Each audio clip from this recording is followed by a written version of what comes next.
the world is definitely warming. But the important thing is that this increase that we're seeing really only dates from World War II. They say carbon dioxide is the problem, but they tend to forget that historically the levels were at about 280 parts per million. They started to move up round about 1900, and round about 1950 they were still quite low. It's only after that they started accelerating. There was a reasonable chance that the use of fossil fuels is associated with the increase in carbon dioxide. Gas has grown from virtually nothing to be almost as much as coal. Most of the primary energy today is still coming from fossil fuels, but it grew only after 1950, and as I said earlier on, the carbon dioxide in the atmosphere also grew after 1950, and that's why I'm fairly certain that the rise in carbon dioxide in the atmosphere is due to the fact that the fossil fuel use increased after 1950. People don't tend to mention this, but what is quite clear is that the temperature rise before 1950 was probably natural, because the greenhouse gases don't seem to be candidates for the warming that took place between 1910 and 1940. They may have had some effect from 1970 to 2000, and as you heard earlier on, from about 2000 or the last 15, 17, 18 years, they don't seem to have had any effect, even though they've gone screeching up because of the increase largely of the Chinese in coal. The temperature change during the 20th century was about 1 degree centigrade. Between 1910 and 1940, the increase, a natural increase, because it wasn't driven by carbon dioxide. It's very similar to that between 1970 and 2000. But, if you believe the IPCC, the sole cause of the increase between 1970 and 2000 was carbon dioxide. The sole cause. But they can't answer the question of what caused the change between 1910 and 1940. And yet that's there in their record.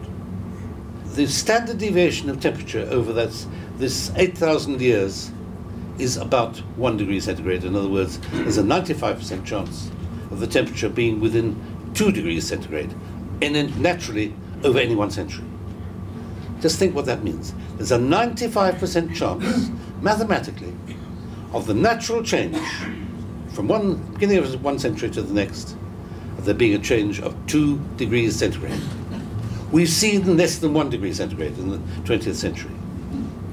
And the only thing you can conclude is that if there is a CO2-driven signal, it can't emerge from the noise yet.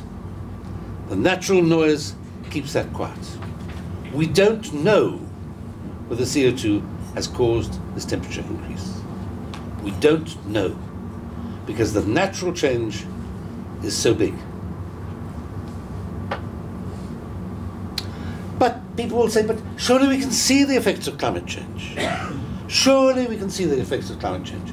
There's all these extreme events. We can see glaciers melting, we can see sea level rising, what we can see, definitely, is that it's warming, and we can see the effects of a warmer world. So the glaciers are retreating.